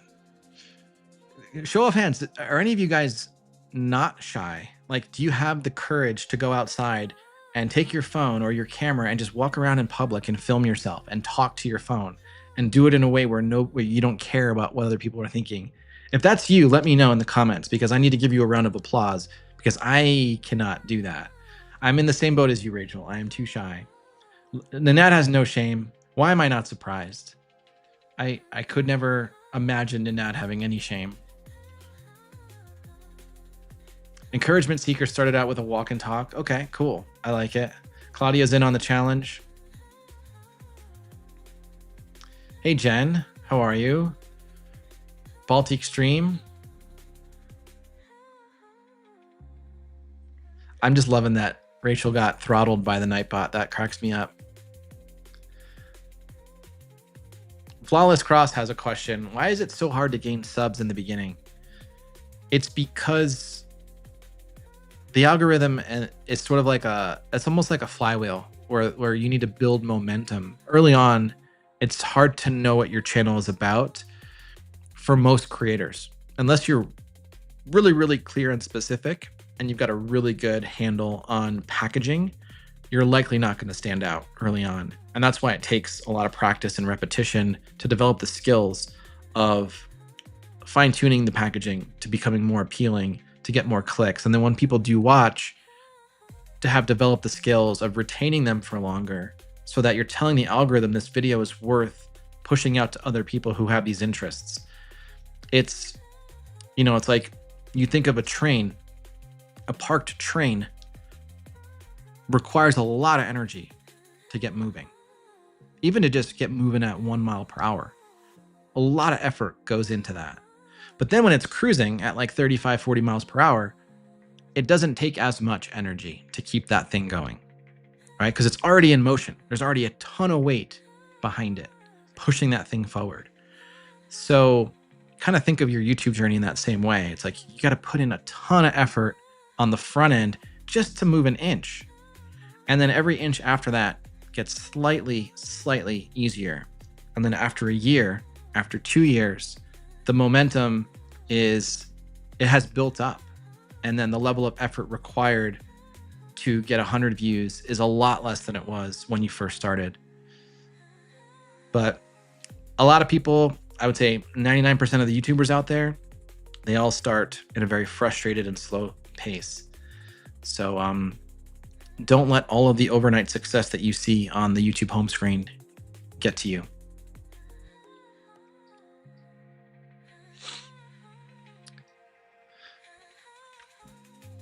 Okay, so the best way, this is like another version of the same question. What is the best way to get subs in the beginning stages? Be really crystal clear about what your videos are about and who they're for. Now, I don't know what kind of channel you have. Let me see if I can find your channel, because my answer really depends on your niche. All right, so let's take a look. We have Flawless Cross. Laugh, learn, and level up with me. Meaningful inspiration brings you inspirational content with a dash of humor. Okay, so, and don't take this the wrong way. This is all constructive criticism, but I don't know what your channel is about. All right, I love the visual, the aesthetic of this banner, but would it be helpful to use this retail space, this big giant billboard, to be a little bit more clear about what the value proposition of your channel is, right? I like the idea of like you're interjecting humor and helpfulness but it's not clear to me like why I would want to subscribe to your channel. I would have to watch some of your videos to know that. Now we got gaming content in here. Battlefield. I'm trying to, have we talked before about game footage and then also, but like a voiceover? Like the game footage is just there in the background, but you're actually like trying to be helpful and inspirational and motivational. I'm trying to remember if we've had this conversation already. No? Okay. So are you a gaming channel?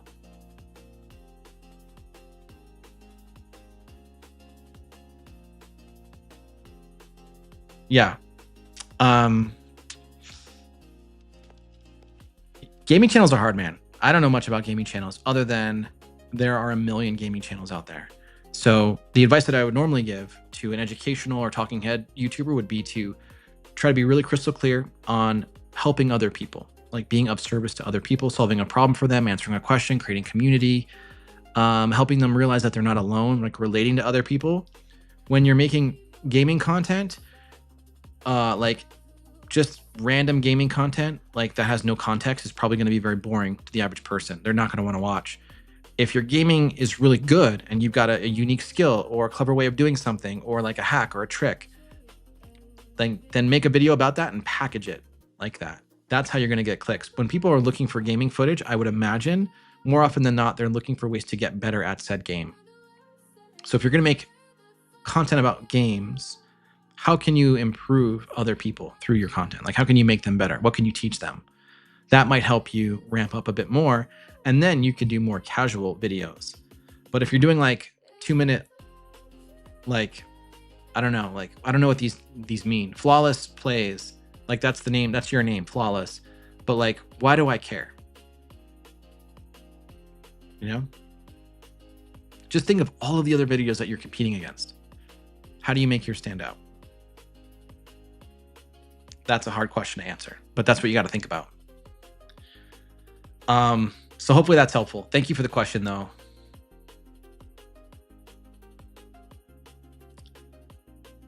Okay. Sea Spray Films. Content creation on their passion, interest, causes using, okay, this is a little bit more of a clear description of your channel that we just talked about a moment ago. Let me think about this for a second. So content creation on their passion, interest, causes, using filmmaking, storytelling to go on their channel.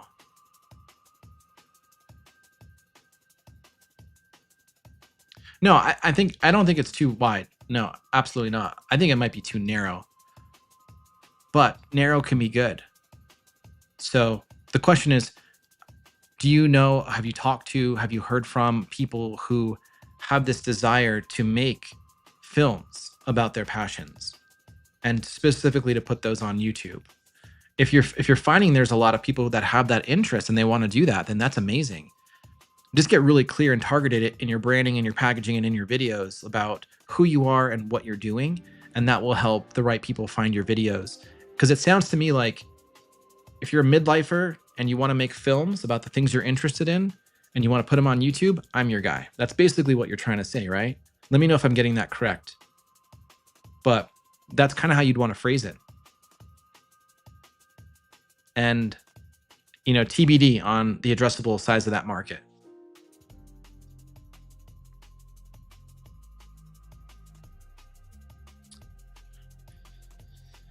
All right, Jackie's got a question. Hey, Jackie. Hope you're well.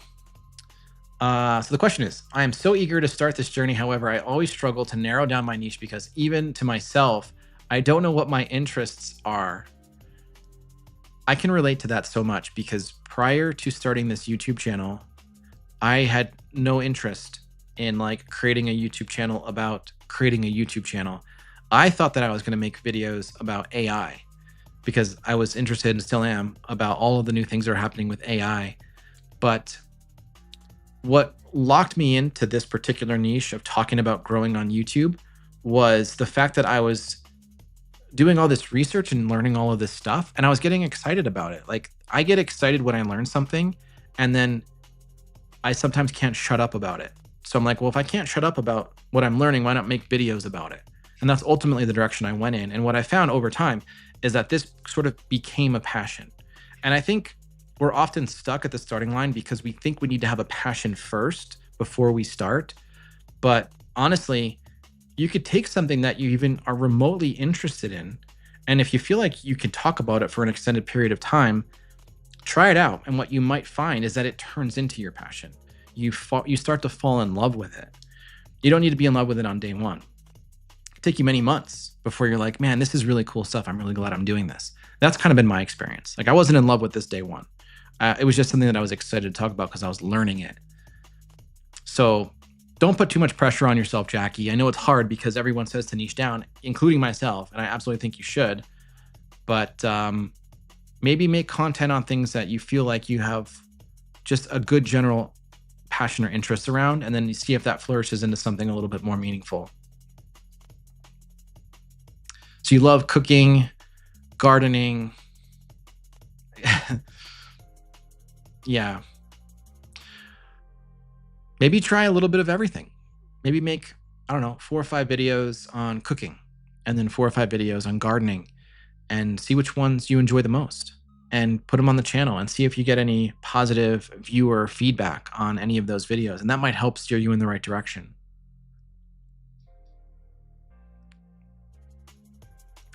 Flawless, could we do a collab? Maybe just one-on-one, me and you. I do paid coaching, if that's what you're asking about. Check the links in the description below if you want to learn more about my mentorship program. And yeah, let me know what your thoughts are on a collab. I'm happy to collaborate with other folks in the YouTube space who are, kind of in a similar space to me, because I think there's a lot of good cross-pollination and networking that can happen. But I'm not sure with your channel, it would make a lot of sense because I don't really do anything with gaming. And it wouldn't make sense for your audience either because you don't do anything with YouTube growth. So, but if I'm missing something, let me know.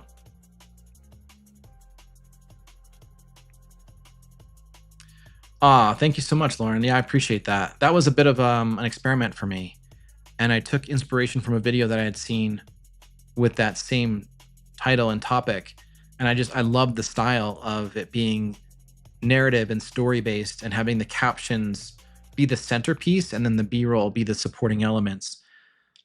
So because it was so personal, I wanted to read it. I didn't want to like try to ad lib it to the camera. And I'm really glad I did because it forced me to write and refine it. And I'm actually pretty happy with the way it turned out. So thank you for mentioning that. I appreciate it.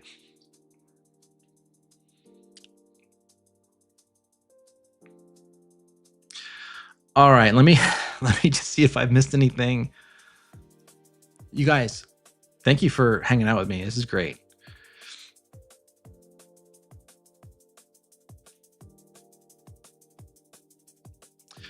So coming back to this idea of filming in public, Jeff says, I see people doing videos in public and I think, cool. And then I go back to what I'm doing, shopping or yeah. I think you're right. Like more often than not, people don't care what we're doing. If they see you filming in public, they're not going to give 2 craps.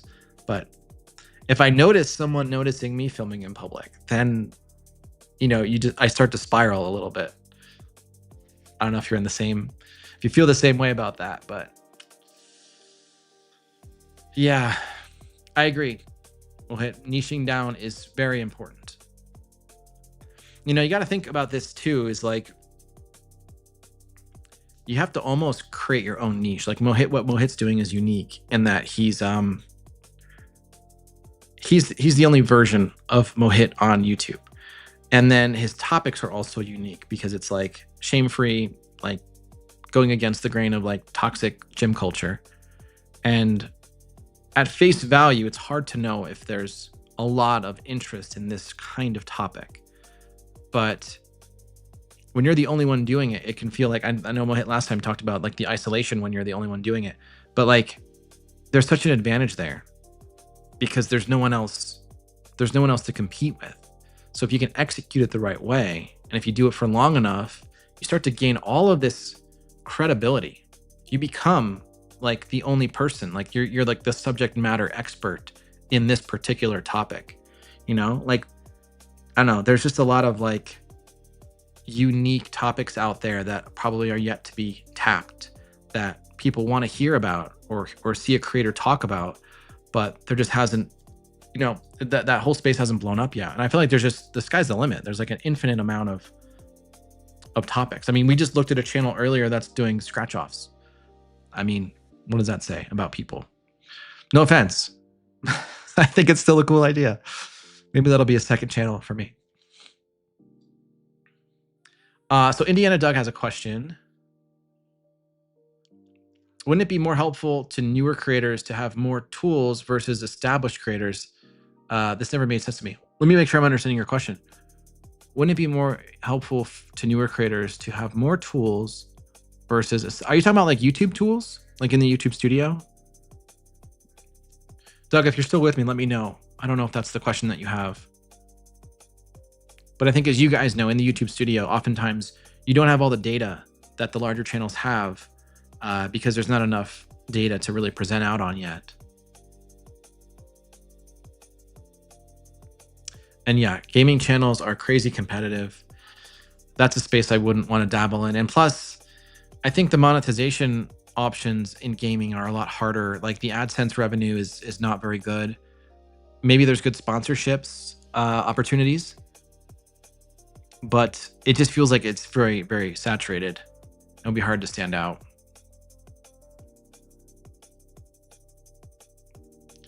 So Rachel's got a question about engagement and why some channels and videos get more engagement than others. Is it all about storytelling?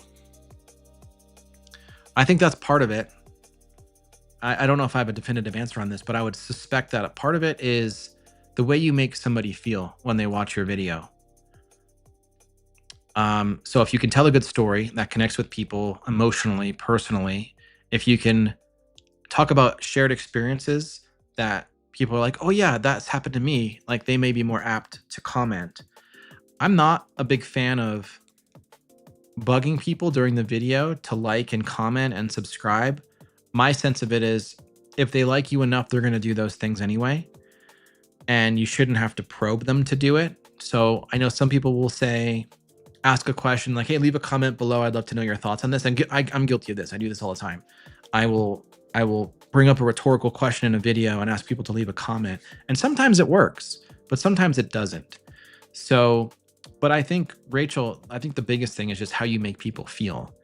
And there are videos that will get tens of thousands of views, but very little engagement because they're not meant for engagement. They're meant to be transactional. There are other videos that have far fewer views that get tons of engagement because they're meant to be conversations and they're meant to intrigue people or get people to think more deeply or critically about a topic. So subject matter is important. The way you connect with people is important. And ultimately, like how people vibe with you as a creator, I think it boils down to that too.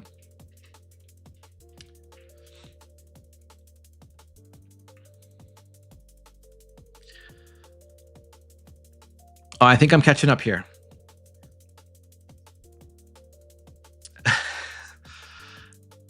Ned says AdSense gave me is second to banking.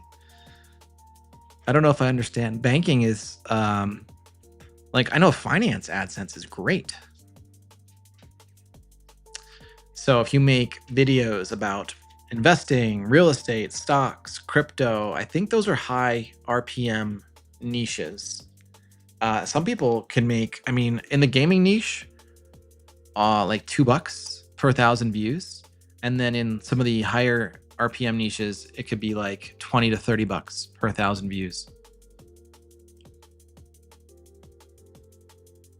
I don't think gaming is that high. I could be wrong about that. Correct me, Ninad. But gaming I thought was on the lower end.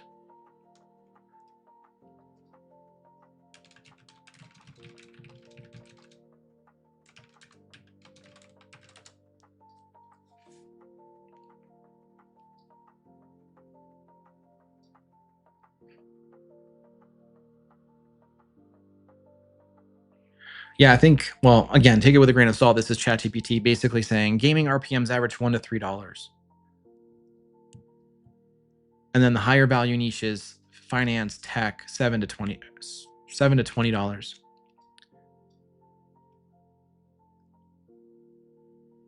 I mean, if gaming were a very high RPM, then everybody would be doing it.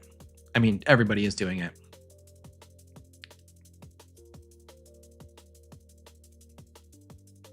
Oh, that's interesting. So maybe it's country specific, Ninad? I wouldn't have thought of that.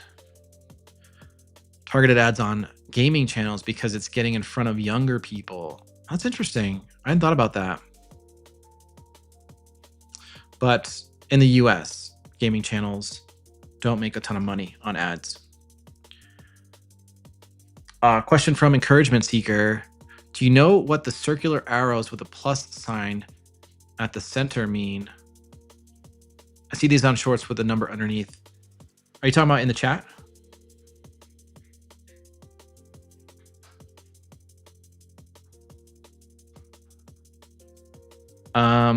Not sure. Where are you looking? Circular arrow with a plus sign in the center. Yeah, I mean, if you're talking about next to the chat, there's a little button, a little icon. That's for, I don't know, actually, I have that on my end. I don't know if you guys have that on your end.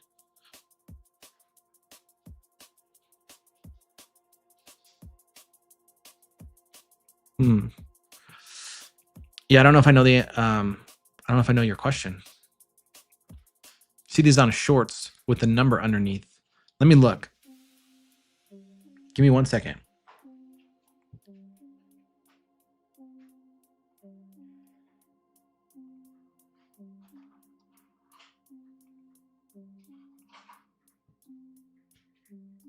I'm looking at a short right now. I don't know if I see it. There's a remix button, but I don't know if that's what you're talking about.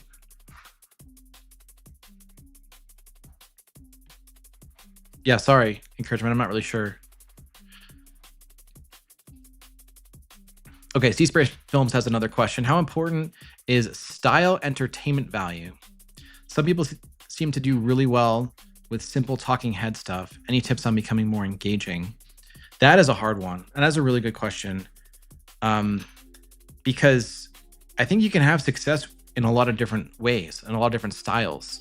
There are really basic videos out there that get a tremendous amount of views simply because the person, the creator, is just very engaging, and people want to listen to them talk or hear their stories.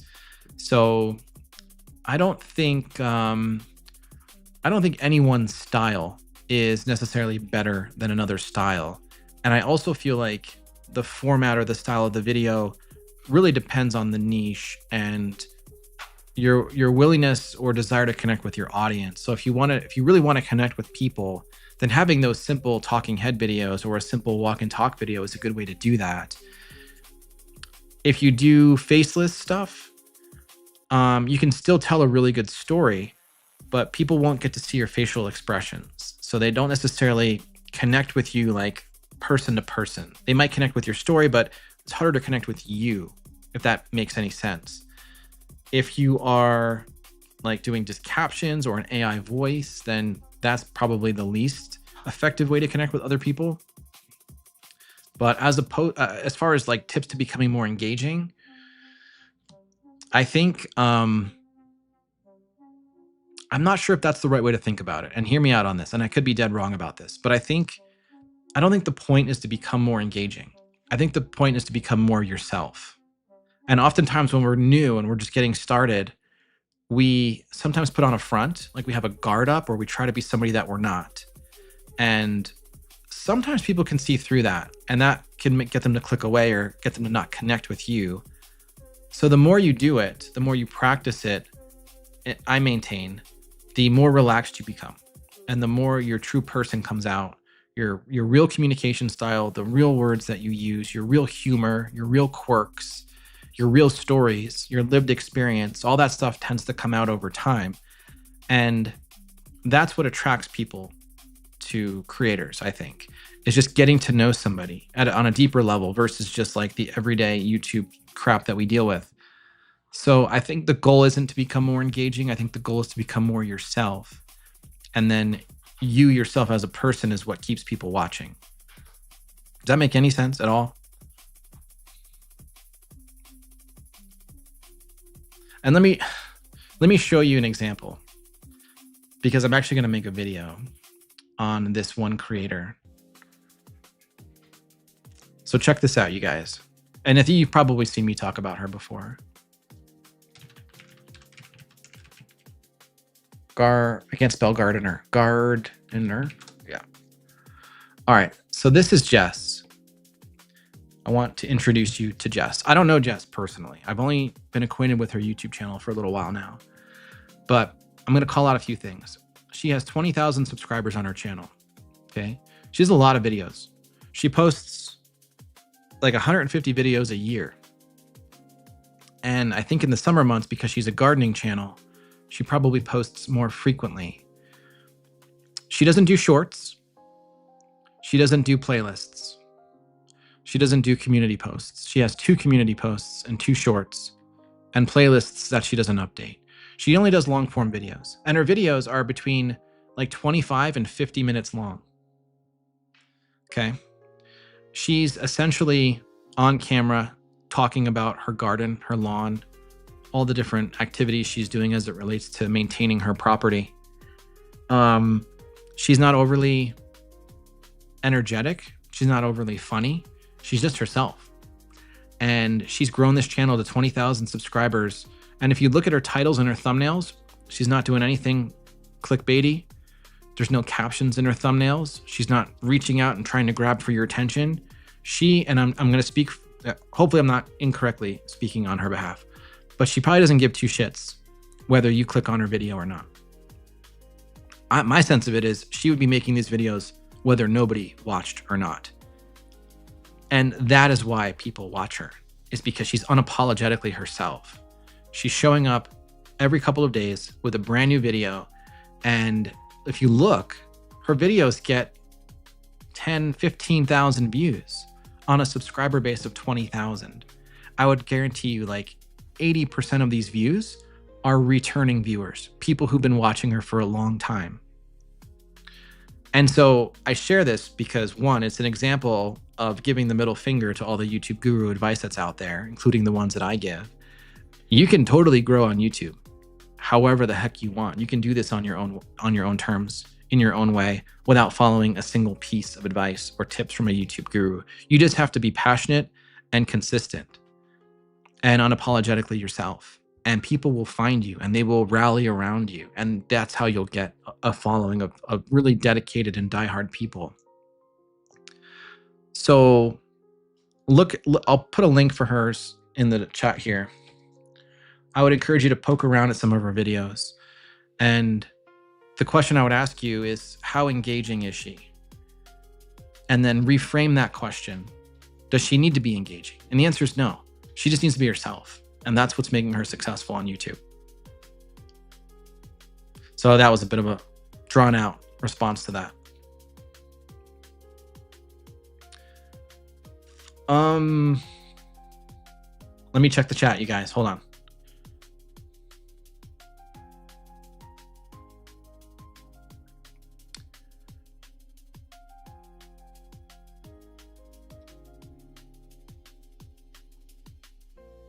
Yes, absolutely.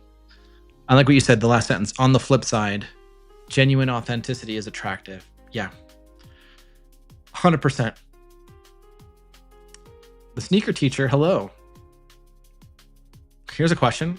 I started a math channel a few weeks ago. I'm only at 62 subscribers since July 4th. Any advice on the startup math channel? I'm thinking subs will come when school starts. That's a great observation. I think you're spot on about that, right? All school-related things tend to pick up late August, which is right around now, actually, and then throughout the school year. But I kind of want to look at your channel.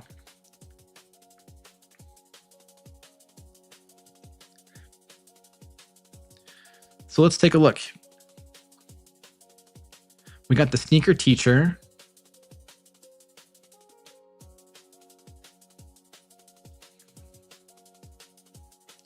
Where math meets cool. I love that.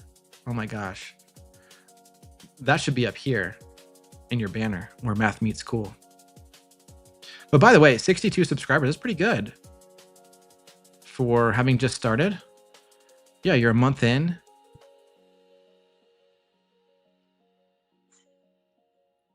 I mean, yeah, I think you got some pretty decent views here for having just started. It looks like you have a lot of very short lessons, which is probably something that people appreciate. Quite a lot of variety in the thumbnails. I'm wondering, is some of this AI driven, or is this like you teaching? And I'll be completely candid, I don't have a lot of experience with sort of like academic educational channels, but I guess the question I would have for you is based on your knowledge or area of expertise. Do you know what the most commonly searched for things would be? Meaning, where do people get hung up the most? Or like, what are people going on to Google and searching for? Or what are people going on to YouTube to search for? And if you need help knowing that, you can use vidIQ. So if you're brand new to YouTube, you might not know vidIQ yet, but vidIQ is a cool third-party platform that does a really good job of helping new creators out with looking for outliers, videos that are really popular, and also letting you do keyword research. So I'm just going to assume for a moment, let's just look back at your channel really quick here. Let me get back to it. Here we go. So you're doing pre-calculus, you're doing algebra. Okay, let's do this. Let's just do a keyword search for algebra. And let's just see how much search volume it has. So the word algebra by itself has 205,000 monthly searches on YouTube, which is a lot. So there's a section right here for questions. You can click on that, and this will give you a list of questions that people might be asking about algebra. So how to do algebra? How to strong at algebra? I don't know what that means. How to learn linear algebra and statistics. How to study abstract algebra. So these could be discrete videos that you make for your channel, assuming that these are areas where you can make like this falls into your domain of expertise, right? So these are just generic questions related to that keyword. If you want to look at related keywords, you can see longer ones like pre-algebra or algebra 1 or 2. You can see the search volume for those as well. College algebra. Let's sort it by search volume. Back to school has a lot of search volume. Geez. So I would say if you want to grow your channel and it's a math channel, come up with like a list of 10 keywords within your domain of expertise, and then come into something like vidIQ and try to find the most popular related search term for those keywords, and then build your videos around those. So just like pick one topic for one video, and then in time, what might happen is as people go to YouTube to search for things, your video might pop up, and that's how you'll get watched on your videos. So hopefully that makes sense. All right, you guys, I'm realizing it's been a cool 2 hours, and we're going to have to call it here, but I want to thank you for being here, spending the time. Thank you for the questions. It's been good to see you guys. I hope you have a wonderful rest of your week. Enjoy your weekend, and hopefully it's not 98 degrees where you are. But thank you so much for being here, and we'll chat soon. Have a great one, and I'll talk to you later.